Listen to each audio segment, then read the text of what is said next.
এই মুহূর্তে যে ব্রেকিং নিউজ, সেই ব্রেকিং নিউজের দিকে নজর রাখবো। এই মুহূর্তের সবচেয়ে বড় ব্রেকিং নিউজ, জবাব চাই বাংলাতে এই মুহূর্তে ব্রেকিং নিউজ। আন্দোলনকারীদের শর্ত মানতে রাজি নয় নবান্ন।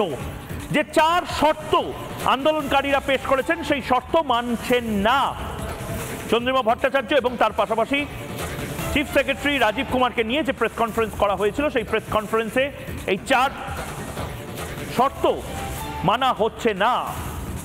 আলোচনা নয়, শর্ত মেনে আলোচনা নয়, খোলা মনে আলোচনা করতে হবে, এমনটাই জানাচ্ছেন চন্দ্রিমা ভট্টাচার্য, রাজীব কুমার এবং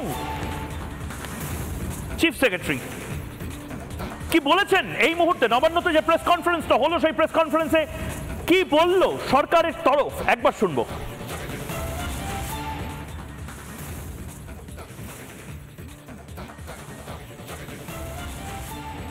আমি জনসাধারণের কাছে এই কথাটাকে পরিষ্কার করে দিতে চাই যে মানুষ জানেন যে রাজ্য সরকার খোলা মনে বসতে চাইছে, কোনো শর্ত সাপেক্ষ নয়। কোনো কিছু শর্ত দিয়ে খোলা মন এই দুটো একসাথে চলে না, এটা সাইমালটেনিয়াসলি চলতে পারে না। অর্থাৎ খোলা মন নেই, অর্থাৎ সেই মেয়েটি বিচার পাক, যিনি নির্যাতিতা হয়েছেন এবং মায়ের কোল ছেড়ে চলে গেছেন, আসলে ব্যাপারটা তা নয়, পেছনে কোনো রাজনীতির খেলা আছে। তাই এতটা সময় লাগছে এত কিছু চিন্তা ভাবনা করতে, কিন্তু আলটিমেট লক্ষ্য হচ্ছে আসলে খোলা মনে কোনো আলোচনা দরকার নেই, চায় না। তাই এই শর্তগুলি আরোপ করা হচ্ছে। চন্দ্রিমা ভট্টাচার্য তো এই কথা বললেন, কিন্তু তার পাল্টা আন্দোলনকারীদের মধ্যে থেকে কিঞ্জল নন্দ, আন্দোলনকারী জুনিয়র ডাক্তার, তিনি কি বললেন একবার শুনবো।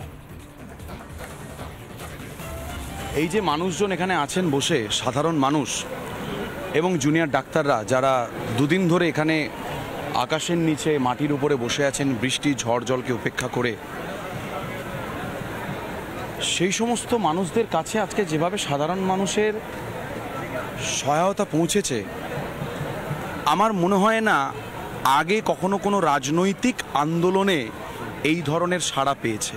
একটি সাধারণ মানুষ, নিম্ন মধ্যবিত্ত একজন মানুষ, আমি নিজে দেখেছি ওনাকে, যিনি দিন আনেন দিন খান, তিনিও চাইছেন কোনোভাবে এই আন্দোলনের শরিক হতে। বিশ্বাস করবেন না, উনি হাত পাখা নিয়ে প্রত্যেকে যারা আছে তাদেরকে পাখা করছে।